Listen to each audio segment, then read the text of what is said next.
Everyone, it's Denise, and this is part two because Debbie and I were doing a little debriefing after our initial conversation. And I had a question, but I didn't have the right words for it. So I just asked her the question, and then we decided to record her answer. So the question I asked was, what would life be like for you now if you hadn't written the book? No one ever asked me that, and it's going to take some deep reflection on my part. The book really gave me direction and joy and something to hold on to and a goal, right? And I think I can't say what would have happened. Would I have replaced that with something else? Possibly, but there's something about a book, and I think it's finite in a way.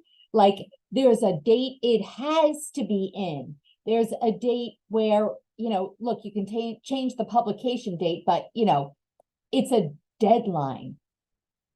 And I think I was also accountable to the people that I hired to be the editor. Now, again, they would have changed the date, but it's something a little bit different. And then when you start talking about it, like anything, it didn't have to be the book, it could be any goal, right? When you start putting it out there, and that's when you're really serious about it. But I don't know, because I don't know what or if I would have found something else, but it really just gave me such direction and purpose and excitement as I got further along in the writing. Because I don't think that I initially, still, when I started the whole course, I thought, yeah, I mean, I got a good excuse. My husband's dying. I hate to say it, right? If I don't write the book, no one's going to be surprised. Everyone's shocked if I do write the book. So I'm good. But once maybe I got about 10,000 words, I thought, there's no turning back now. Like, you're in this.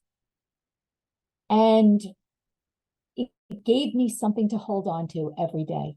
How many more words am I going to do? How much closer to my goal? And it was very measurable. And that was very helpful. I also think there's something about being able to say you're an author. Yeah.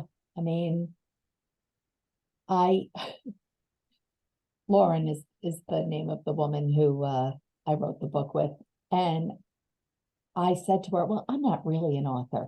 And I still have trouble because I view an author as someone who is a good writer, someone who can write something that sounds beautiful, that is proper English and has all the tools and tricks. And I have none of that. And she said, it doesn't matter. That's one type of author. You're an author. Do you know how many people are out there? And I don't even know what the percentage, I think it's somewhere over 80% of people say they want to write a book and haven't. So it feels like I'm always making excuses. If I give my book to somebody who's like an English major or something like that, I want to tell them, well, don't judge the writing. I still have that imposter syndrome, but then I think to myself, what do I want to read? I want to read something where I am connecting to that person, that I feel like she and I are having a conversation. Not like they're throwing beautiful words and sentences. I sometimes get lost in too much flour. That's what I want. So there must be other people who want that too. And that's what I'm giving them. But it's hard to say I'm an author. Yeah. And you'll get used to it. You'll get used to it. Keep saying it. I just want to mention one more thing. Debbie, I'd love for you to send me a link to the book coach you worked with, because I'll include Sure. a link to her work in the show notes as well, in case anybody Oh, I else wants to appreciate look. that. Yeah, in case anybody else wants to look into her work. Okay. Thanks, Debbie.